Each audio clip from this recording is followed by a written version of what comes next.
हम लोग यह कर सकते हैं कि जो सबसे बड़ी शक्ति जो ईसाई हमारे देश में प्राप्त करते हैं वो प्राप्त करते हैं शिक्षा से, क्योंकि ये चलाते हैं विद्यालय सर्वत्र और उन विद्यालयों में इस तरह पढ़ाते हैं। और जो मेरी गणना है कि सामान्यतया जिसको हम ईसाई विद्यालय कहते हैं उनमें 60, 70, 80% तक जो बच्चे हैं वो हिंदुओं के बच्चे पढ़ते हैं। तो हम उनको पैसा देते हैं जिनसे उनका बल बढ़ता है।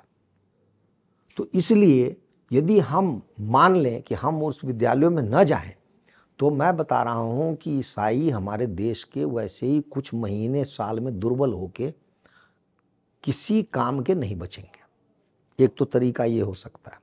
सरकार क्या कर सकती है? सरकार ये कहे कि जितने विद्यालय हैं भी हम उनको सामान्य विद्यालय मानते हैं, क्योंकि संविधान के दृष्टिकोण से यदि आप ध्यान दें तो कोई विद्यालय जिसमें 80% बच्चा आपके समाज के नहीं पढ़ रहे हों तो ईसाई विद्यालय नहीं कहा जा सकता। जैसे मैं कहूं कि ये विद्यालय हिंदू विद्यालय है तो उसकी क्या परिभाषा तो कुछ होनी चाहिए ना। कुछ तो आप आधार रखेंगे, 50% बच्चे हिंदू के हों, 60% हों, या आप ये कहेंगे कि 100% बच्चे ईसाइयों को पढ़ रहे हो, नाम हम रख रहे हैं हिंदू विद्यालय। हो नहीं सकता। तो जो इनको आप सामान्य विद्यालय ट्रीट करें और सामान्य विद्यालय के रूप में उनके शिक्षकों की बहाली हो और सामान्य जो पाठ्यक्रम है वो चलाया जाए। और आगे से इनके जो नए विद्यालय खुलते हैं इनको केवल अल्पसंख्यक के नाम पर खुलने का कहिए कि अनुमति न दी जाए। इससे इनकी रीढ़ जो है टूट जाएगी। दूसरा है अस्पताल भी, कि क्यों अस्पताल खोलेंगे और उस अस्पताल में भी देखें कि भाई कहाँ खोल रहे हैं वो। क्या वो ईसाई समाज है या कौन सा समाज है जहां वो मरीज आ रहे हैं?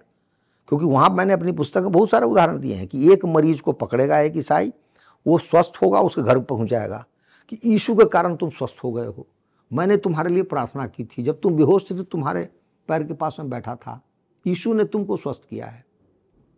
तो यीशु ने तुमको स्वस्थ किया इसलिए तुम ईसा मसीह के पीछे चले जाओ, अब तुम एक क्रिश्चियन बन जाओ। ये दिल्ली में भी मैंने एक उदाहरण दिए हैं, 1-2 दिल्ली में भी होता है ऐसा। तो इसलिए ये जो है ऐसे समाधान हमें निकालने पड़ेंगे।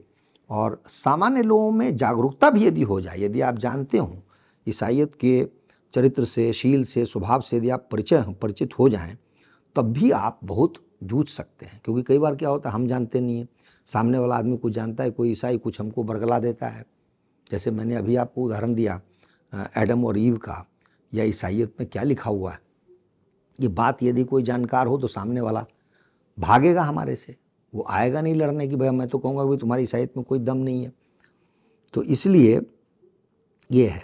और भी 1-2 बातें हैं इसमें जो मैंने अपनी पुस्तक में भी दिखाया है कि ईसाइयों में एक क्या होता है, उनको कहा गया है कि तुम जो यहाँ पे जन्म तुमने लिया है इस धरती पर, दुख उठाने के लिए किया है।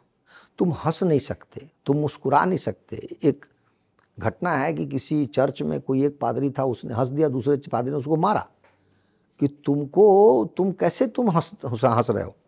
तुमको गॉड ने हंसने के लिए नहीं भेजा है, तुमको दुखी रहने के लिए भेजा है।